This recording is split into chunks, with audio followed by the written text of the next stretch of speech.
My name is Michael Kane. I'm a professor in the psychology department.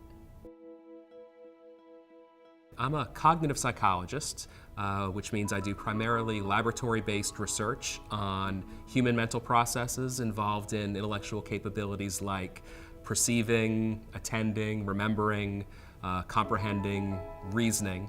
And I'm especially interested in attention and memory, and in individual differences in those capabilities and what the consequences are when they succeed and we're able to stay focused on our tasks and our goals, and when and why they sometimes fail.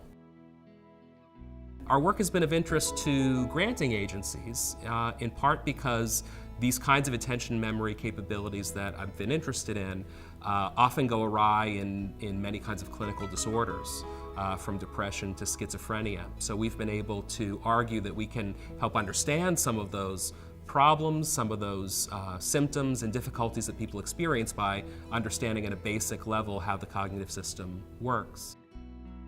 The university and the department have always provided the resources that I've needed to get good work done and to allow my graduate students and undergraduate students to get trained in this kind of research.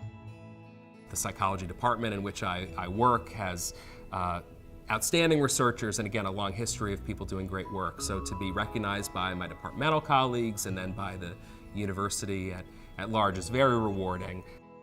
I think it's natural to fear that one's best ideas are behind you, but so far things seem to be going okay in that regard.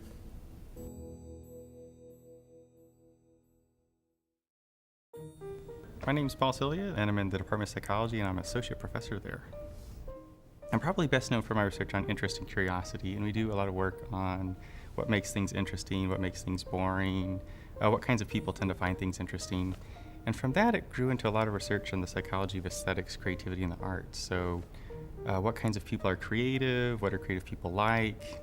We do quite a bit on unusual states like getting goosebumps from music, or why music sometimes makes people feel like crying. Much of the fun of this kind of job is that you can study whatever you want, and the kinds of things that I do research on now are nothing like I did when I was interviewed here and hired here.